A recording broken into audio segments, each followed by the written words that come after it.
Hey everybody, how's it? Aloha! This is Jeebs here, your old composer here at the Decomposer Lounge, pulling back the layers, dissecting your suggested tracks, you as the pure listener. I don't do it by theory, I just do it by how I feel, and I try to bring out some really cool things about your favorite song so that we can go, yeah, as we listen to it. Today I am doing such a long time in coming, I can't tell you how bobo I feel for how many requests for Elder I've gotten, and I haven't even done one yet. So this is my very first experience with the band Elder. Staving Off Truth is what I'm doing. I want to thank you guys that have hung in there, that have bombed me with the comments and stuff. I'm sure I'm going to get a lot more now that I've opened up Pandora's box and probably have a great experience with this band. So let's do this. I want to, like usual, thank you for those of you who have bought me a cup of coffee. I really appreciate it. You know that this doesn't monetize the channel. The link will be down below. The link's down below for my Patreon. Just in case you don't want to buy me a cup of coffee, you want a little something for your money, you come in for a month. If you'd like, and grab a bunch of content there. Also, the link for my headsets, if these are AKG 240s, that'll be down below. And the link for Elder Spotify will be down below. All right, guys. So let's do this. Elder, Staving Off Truth. All right.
This is the reason why I love long compositions. Well, let me give you the reason why I love long compositions. First of all, I could shoot myself in the foot for not listening to you guys who suggested Elder way back when, and this is my first listen. So I'm kind of bummed at myself that I've kind of held myself from this, kind of work. I'll try to make this brief, and then I'll wrap longer stuff up at the end. But I love the opening of the guitar pattern that was being played was very ambient and very, very rich. The voicings were really pretty, and pretty is not quite the word I want to be using for something as powerful as this. Was very enlightening, very light lifted and stuff, but yet there was still a daunting little bit of anxiety to it, and I really dug that. As the arrangement, now it sounded like, I don't know, because it's the first time I'm listening to the band, I don't know if they have a keyboardist in the band or they did that as an overdub, but I love that smooth kind of mid-range kind of glassy pad that was being played in the background to create even a deeper ambient vibe. Then when the bass comes in, what a great bass sound. But something else I want to say about the bass is as the arrangements start to build and grow, listen to how the bass arrangement and composition really takes what the guitar player or players had already established in their pattern and brings it to a completely different place, while the guitar players still maintain their pattern, but the bass and its arrangement, by virtue of not landing quote unquote on the root of each one of the chords, and the arrangements kind of just flowed in and out of it, completely lifted the whole thing. And then we get hit in the knees with this complete wall of power with the guitar, great riff turnarounds at the end of the phrases and stuff, and the voice. You know me, I don't listen to lyrics at first. I know some of you, go into labor and get all dilated about that, but I love where the voice is in the pocket, and I love the tone of the voice in this. But excuse me, I'm still kind of blown away that I just am so bummed I have not been ever dove into Elder, and so stoked that I have now. So I'm going to go back a little bit and let's continue on.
I'm sorry, but I was getting images of Jethro Tull through that passage, and great 70s influence of prog composition on that. Something else I want to say, I'll make this real super short. It looks like I'm looking at this on Spotify, and this album was released in 2017, so I don't know if this is a remaster or if this is an original. Maybe they brought back to life, but if this was recorded on this for this album in 2017, I love the warmth and the analog vibe that they have on this. The performance is real, unnudged, unquantized, if you know what I mean, for those of you who are the pure listeners. And in our new world and lands and digital audio workstations, we can nudge files to make it drop perfectly on things and stuff. Nothing wrong with that.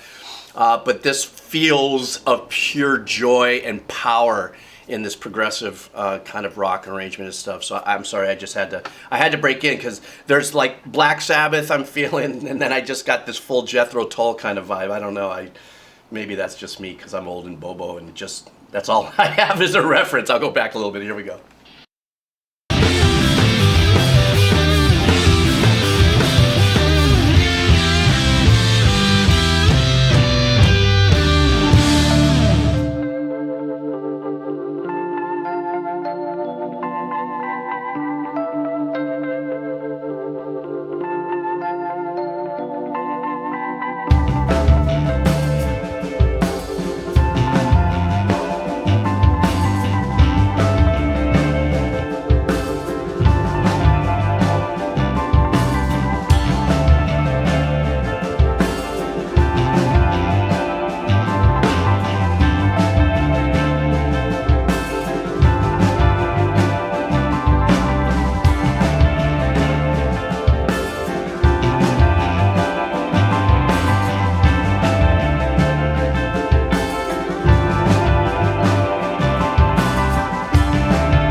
everything that I'm hearing is these really emotional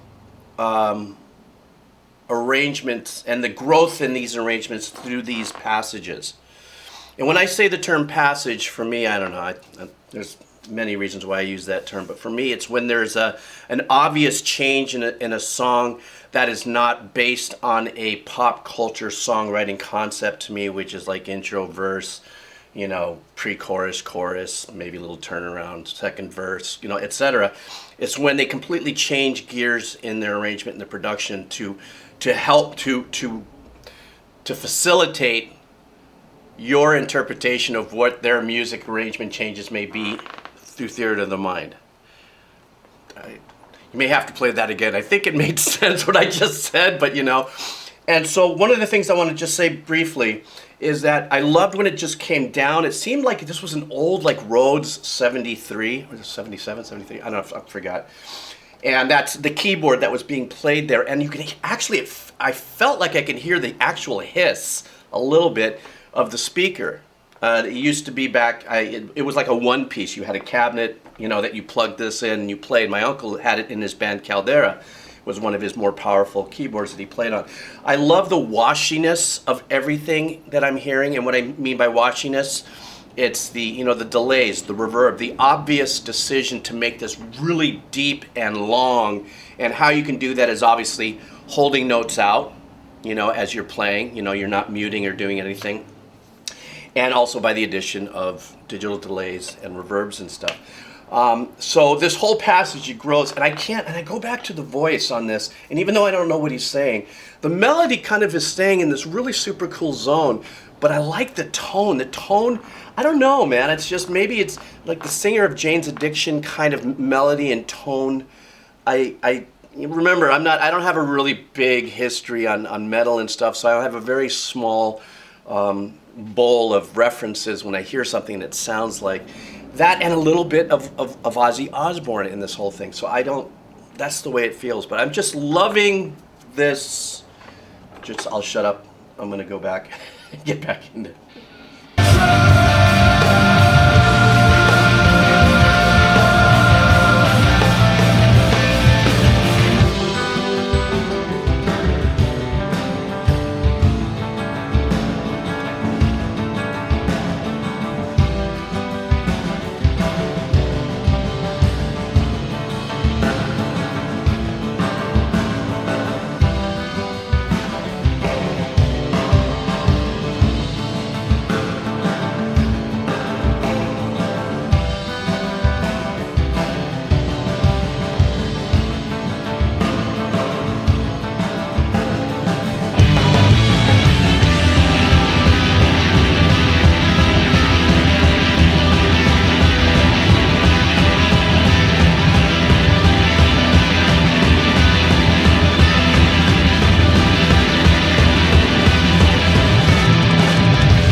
What I love about this kind of composition is that, you know, I hear people talk about on other channels that, you know, prog rock songs are too long and stuff, and it doesn't give you anything to really hook on. To me, the journey and the composition is one gigantic hook, but because it's supposed to take you on a journey. And that's coming from a composer's point of view, because all the work that I do, I don't write songs ever. I mean, I've written songs and have helped people produce and do demos, but I'm a composer, which means I write a piece of music that moves you, usually, most likely, always to scene, but there isn't a built structure around it. There isn't like how, I'm supposed to write something and you're supposed to feel. End of story. In the case of what I just heard, first of all, just wonderful arrangements that are going on in there, the turnarounds and the arrangements, but they repeated 4 times. And I don't know those are the exact notes, but this is the first time I'm hearing it and it's in my head. That melody is probably going to stay with me all day long. And to me, that's the power of a hook. And instrumentally, as composers and arrangers and musicians, these guys are I'm just really pissed. This is just the first time that I'm actually hearing of this band. So I'm pissed and I'm happy. I'm just pissed that I go, oh my God, I've got so much to learn out here. I've been in my little composer bubble my whole life. And it's like, oh God. All right, here we go. Stop whining, old boy.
Everything about this makes me completely stoked beyond stupidity why I did this channel and how this journey has taken me through what was my little itty-bitty bubble of understanding about metal and then being exposed to so much that I was unexposed to.